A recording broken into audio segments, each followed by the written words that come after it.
ओम नमो भगवते वासुदेवाय। अब हम जानेंगे कि भक्ति का दुख दूर करने के लिए नारद जी का उद्योग। नारद जी ने कहा कि बाले, तुम तो व्यर्थ ही अपने को क्यों खेद में डाल रही हो।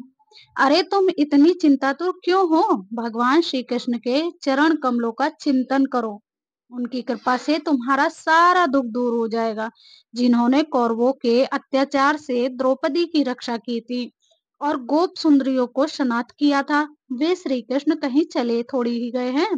फिर तुम तो भक्ति हो और सदा उन्हें प्राणों से भी प्यारी हो। तुम्हारे बुलाने पर तो भगवान नीचों के घरों में भी चले जाते हैं।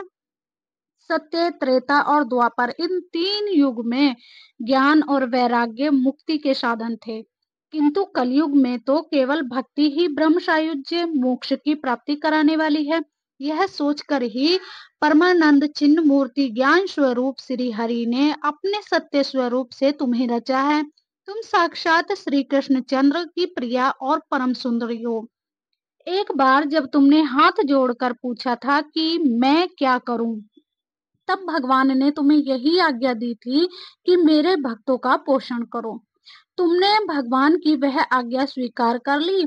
इससे तुम पर श्री हरि बहुत ज्यादा प्रसन्न हुए और तुम्हारी सेवा करने के लिए मुक्ति को तुम्हें दासी के रूप में दे दिया।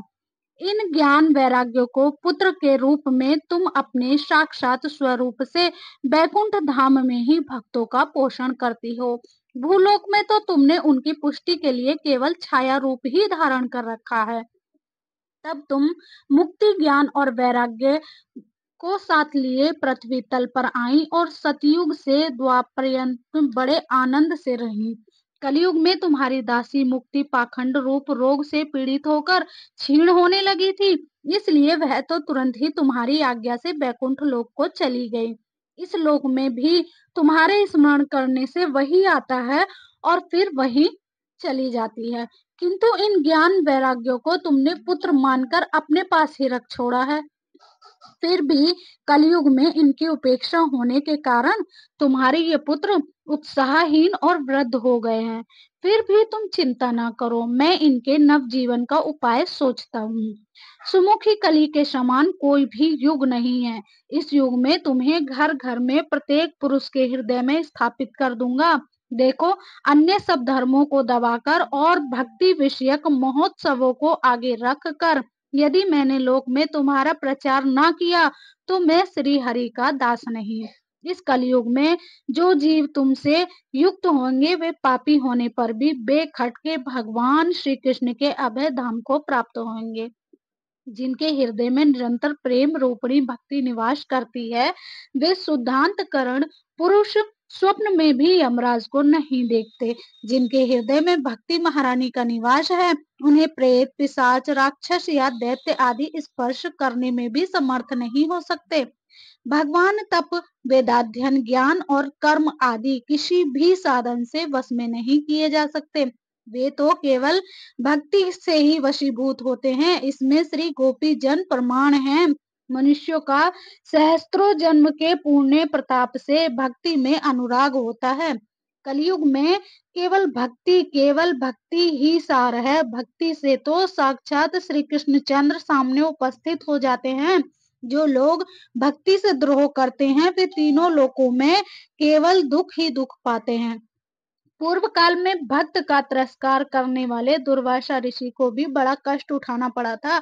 बस बस व्रत, तीर्थ, योग, यज्ञ और ज्ञान चर्चा आदि बहुत से साधनों की कोई आवश्यकता नहीं है। एकमात्र भक्ति ही मुक्ति देने वाली है।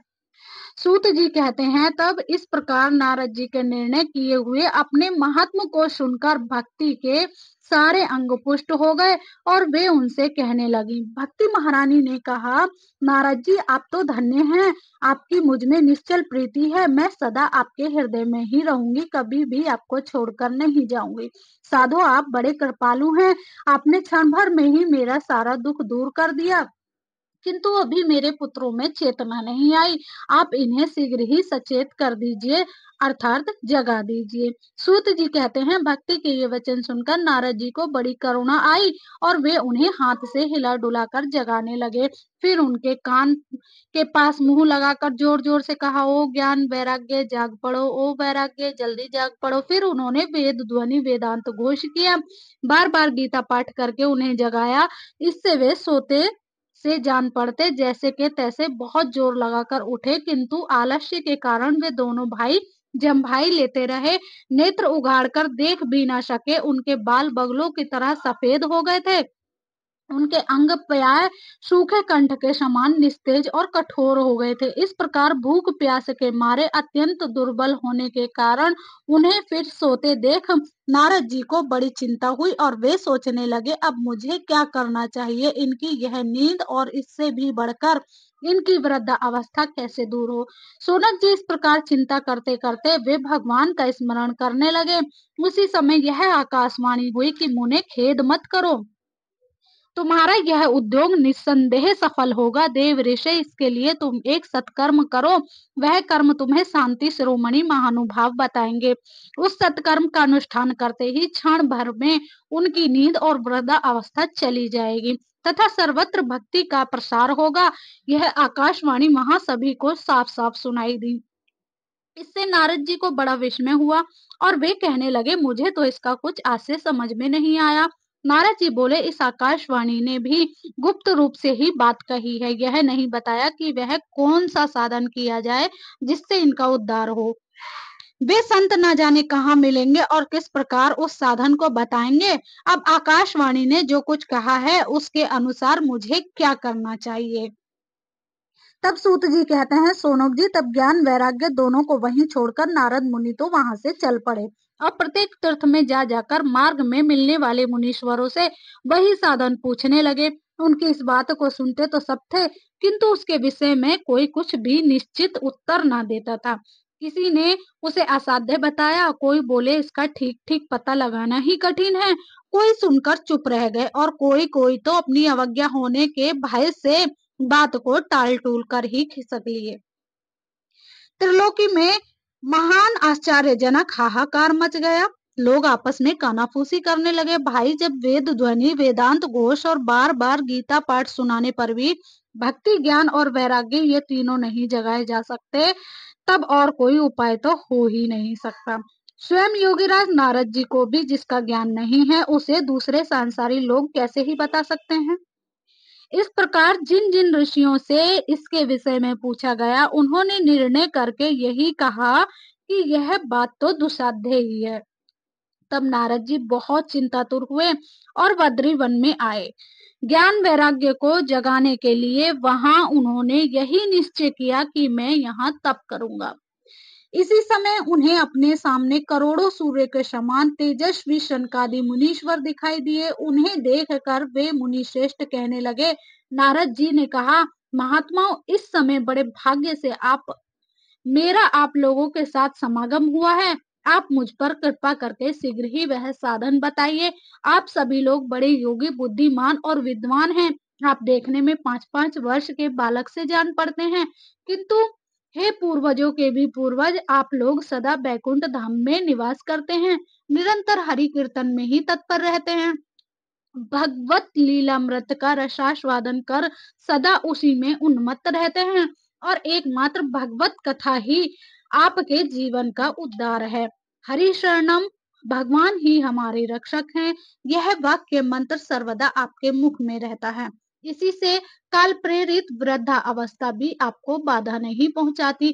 पूर्व काल में आपके भ्रूभंग मात्र से भगवान विष्णु के द्वारपाल जय और विजय तुरंत ही पृथ्वी पर गिर गए थे और फिर आपकी ही कृपा से वे पुनः बैकुंठ लोक भी पहुंच गए।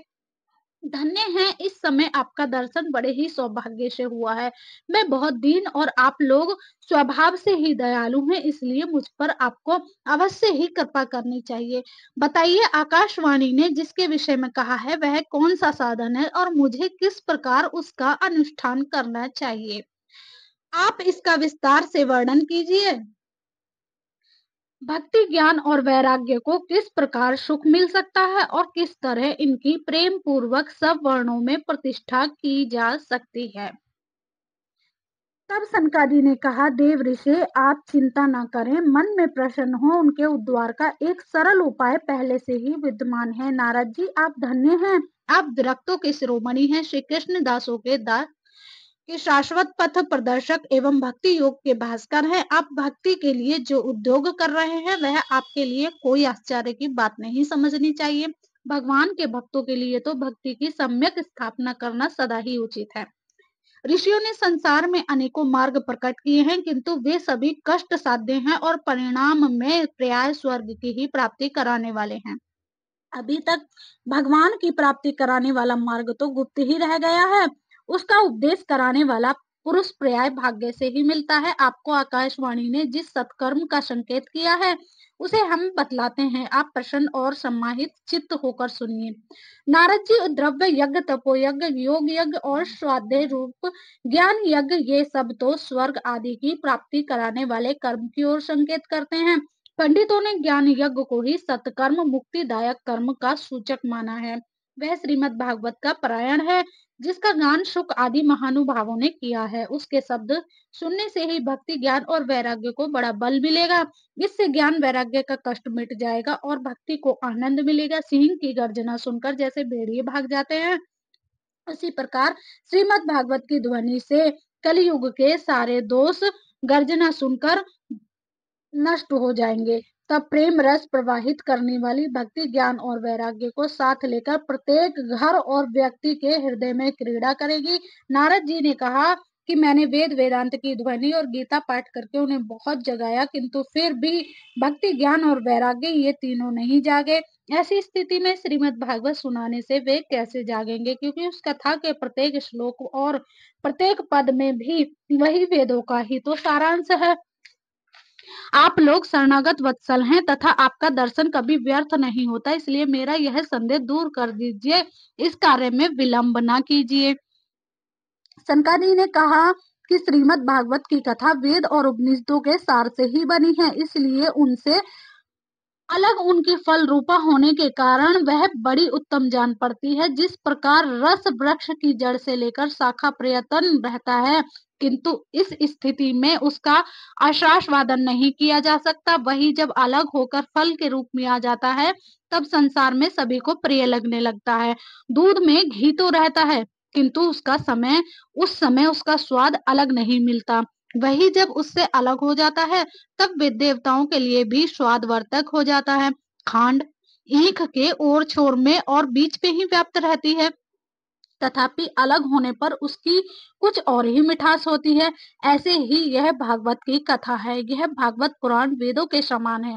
श्री व्यास देव ने इसे भक्ति ज्ञान और वैराग्य की स्थापना के लिए प्रकाशित किया है। पूर्व काल में जिस समय वेद वेदांत के पारगामी और गीता की भी रचना करने वाले भगवान व्यास देव खिन्न होकर अज्ञान समुद्र में गोते खा रहे थे, उस समय आपने ही उन्हें 4 श्लोकों में इसका उपदेश किया था। उसे सुनते ही उनकी सारी चिंता दूर हो गई थी। फिर उसमें आपको आश्चर्य क्यों हो रहा है जो आप हमसे प्रश्न कर रहे हैं? आपको उन्हें शौक और दुख का विनाश करने वाला श्रीमद् भागवत पुराण ही सुनाना चाहिए।